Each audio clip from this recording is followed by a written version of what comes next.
A esta hora saludamos en Quito a Fred de Larriategui del colectivo Caminantes. Muy buenos días, gracias por acompañarnos. Buen día, Liz. Muchas gracias por la invitación. Ustedes han solicitado ejercer el derecho a la réplica tras la entrevista que se realizó en este espacio posterior a las elecciones del 24 de marzo, esa consulta que se hizo en Girón, en la provincia de La Suay, y cuyas declaraciones del presidente de la Cámara de Minería, Santiago Yepes, ustedes rechazan. Quisiera empezar preguntándole cuál de las cosas que él dijo es el principal punto de que ustedes consideran de afectación y por el que quieren expresar también su posición. Bueno, Liz, buenos días. Hay algunas imprecisiones y algunas concreciones que ha indicado el señor Yepes, que evidentemente representan los intereses que cubre la Cámara de Minería. En este sentido, nosotros consideramos que es importante aclarar que de conformidad con el artículo 106 de la Constitución, la manifestación del pueblo de la comunidad de Girón es obligatorio y de estricto cumplimiento.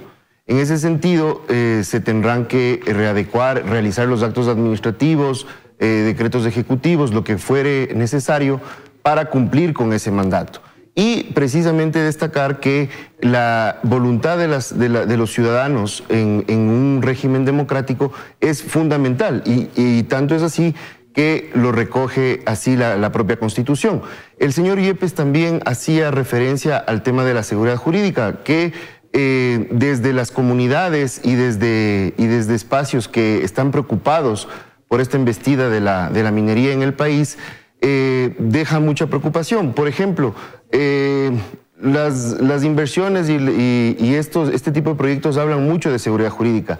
Pero por ponerle un caso, Liz, en el bosque protector Los Cedros, como en muchos otros bosques protectores que tiene el Ecuador, existe una prohibición por una reglamentación, por una normativa secundaria, concretamente del texto unificado de legislación ambiental. El libro tercero del régimen forestal impide que se realicen este tipo de actividades porque precisamente la naturaleza de los bosques protectores es brindar una protección a valores específicos que existen en estos territorios. Por lo general, los bosques protectores, Liz, están circundando áreas declaradas como, no sé, una reserva ecológica, parques nacionales, que tienen valores ecológicos, biodiversos muy importantes.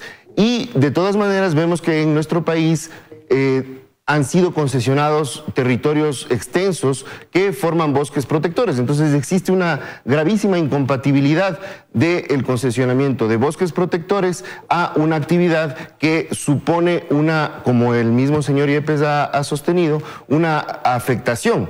Y hay afectaciones y afectaciones. Evidentemente toda actividad humana implica una afectación, pero el Ecuador como sociedad debe entender a qué riesgos se expone cuando va a permitir en su territorio grandes piscinas relaveras que abarcan por muchísimos años, muchísimas décadas, los relaves de la actividad minera. Eso son cosas que lastimosamente no se dicen, no se mencionan a la comunidad y no llegamos a conocer a profundidad estos temas.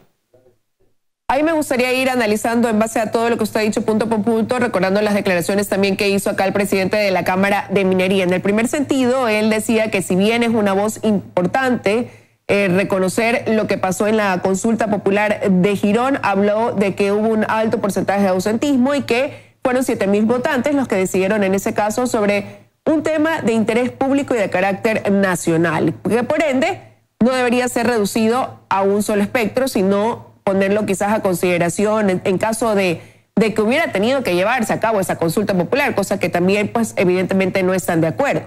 Es lo que él manifestaba, que debería ser tratado nacionalmente. ¿Ustedes coinciden en ese tema quizás? Sí, yo creo que es un tema que tiene que ser, él hablaba de diálogo, pero claro, diálogo en unos términos.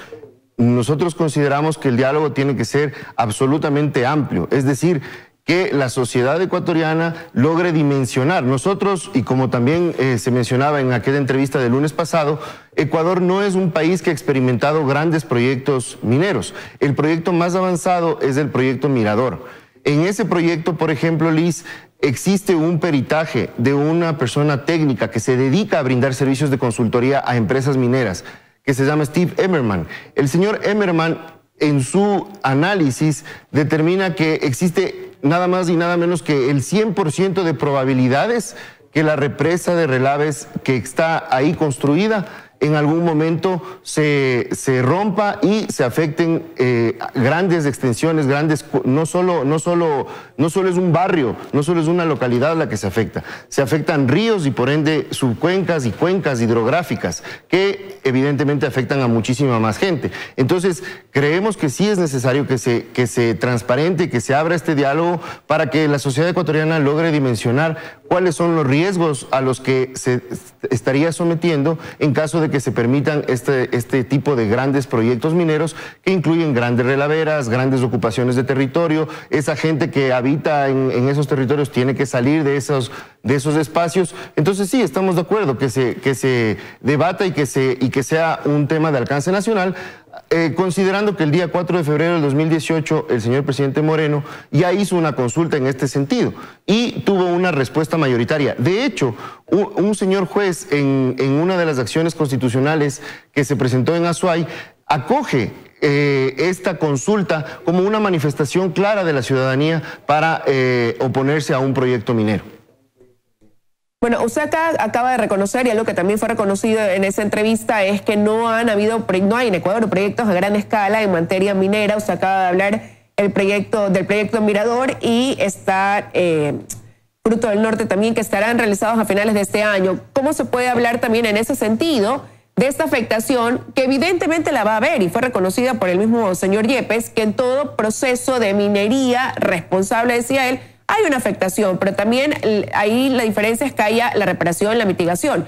¿Cómo se puede hablar si todavía en realidad no hay quizás los rezagos de aquello que ustedes critican, de aquello que ustedes cuestionan como afectación en la realización de este tipo de producción minera en el país? Es verdad que no existe y lo que decía el señor Yepes es que no existe en producción, pero estaremos quizás semanas, meses de que ese proyecto y otros, que eso es lo que se hace desde aquella Cámara y desde otros espacios, se pretende. Es decir, lo que se quiere es dar paso no a uno, sino a varios megaproyectos, tomando en consideración que existen ya manifestaciones por parte de Contraloría. Por ejemplo, yo aquí he traído un breve resumen de lo que ha encontrado Contraloría en un caso en un proyecto minero en el norte, en la provincia de Imbabura. Dice, por ejemplo, se utilizaron 258 millones de litros de agua captadas de fuentes hídricas naturales sin autorización por 937 días.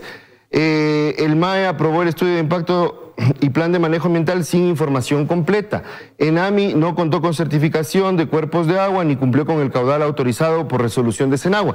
Esto no es que lo dicen los habitantes de las comunidades afectadas por ese proyecto, lo está diciendo Contraloría una vez que revisa esos proyectos. Y respondiendo a su pregunta, ¿cómo podemos saber qué es lo que ocurre? Sencillamente hay que visitar países hermanos como Colombia, como Perú, donde este tipo de explotaciones mineras ya existen. Uno se puede sentar a ver cuáles son los efectos, por ejemplo, de lo que ocurrió hace no mucho en Brasil con el proyecto de hierro de la minera Vale, cuando una piscina de Relaves se fue y fue contaminando enormes extensiones de territorio. Entonces, así es como se puede dimensionar cuáles son los impactos que tendrá. Tomando en consideración, Liz, también que Ecuador es un país peculiar, es un país pequeño que se encuentra lleno de cordilleras, lleno de montañas y precisamente ahí es donde están los minerales. Por eso es lo que les interesa mucho a estas empresas transnacionales entrar en estos espacios y así es que han logrado lastimosamente concesionar cerca del 13-15% del territorio ecuatoriano para Pero son empresas que han entrado con la aprobación también del gobierno, porque la actividad minera también queda establecido en la ley que de aquellos proyectos mineros hay un porcentaje que recibe también el Estado ecuatoriano. Entonces, ahí viene también esa pregunta, ¿no? Si se habla de una minería responsable, donde se utiliza la tecnología para minimizar el impacto, donde va a haber la mitigación, reparación adecuada, reconociendo que sí va a haber una afectación, ¿no también es un tema del gobierno que ve una afectación en los réditos que puede recibir y por ende sí estarían de acuerdo con esa minería responsable, más no con esa minería ilegal. Ahora se habla mucho de este tema de legalizar todo para evitar la minería ilegal, y el gobierno debería ser tajante y fuerte en impedir la minería ilegal. Es un tema de ilegalidad, eso está tipificado en el Código Orgánico Integral Penal y existen las instituciones y los recaudos suficientes como para perseguir esa actividad. Pero de todas maneras eso no debería ser una premisa para que se concesione absolutamente todo y el Ecuador como país asuma todos los riesgos que eso implica. Y en estas últimas dos preguntas hemos referido tangencialmente al tema de la minería responsable.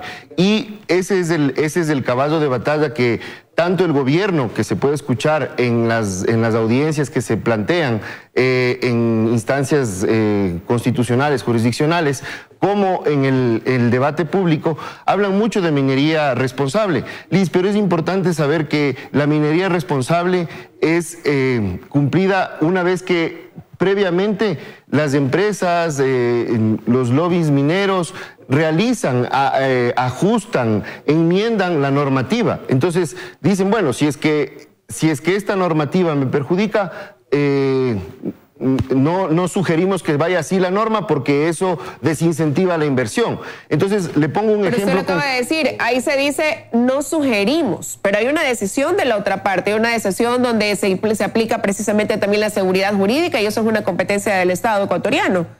Así es, al aplicar la seguridad jurídica deberían ver y deberían atender a todo el marco normativo, a todo el marco constitucional, incluso de tratados internacionales que se refieren al tema de la participación y la consulta. Por ejemplo, el convenio 169 de la OIT en los territorios en los que esta normativa sea aplicable, en función de las comunidades que habiten esos espacios. Pero el tema es que estas normativas, y yo le quería poner un ejemplo claro, Liz, yo he presentado una acción de inconstitucionalidad de una normativa secundaria, de un reglamento que es dictado por el Ministerio del Ambiente. Evidentemente esto fue presentado hace mucho tiempo y con la Corte Constitucional que trabajaba, entre comillas, antes, eso ha quedado en el olvido.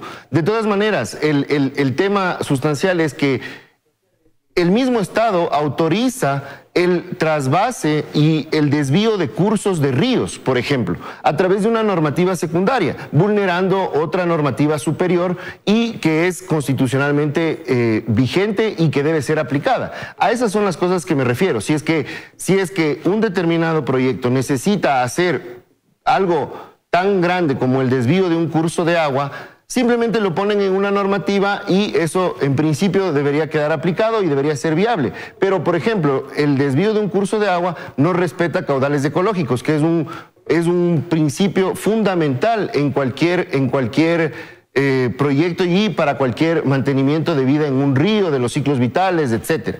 Entonces, eso es la minería responsable a la que se refieren. ¿Cumplimos con la normativa? Sí, claro, pero es una normativa que ellos mismos han revisado, que ellos mismos han objetado, de alguna manera han validado. Son temas que deben quedar para el debate, con espacios de diálogos abiertos donde intervengan todos los actores. Aquí ha quedado clara la posición del colectivo que usted representa. Y bueno, ahí deberán encontrarse puntos de consenso porque por un lado ustedes en contra de la minería, por otro lado el sector que habla de minería responsable y está también el gobierno que se beneficia de los réditos también que deja esta producción de proyectos importantes, que es lo que se pretende también desarrollar en algún momento acá en el país. Quiero agradecerle su presencia aquí en los desayunos de 24 horas. Muchas gracias, Liz, a la orden.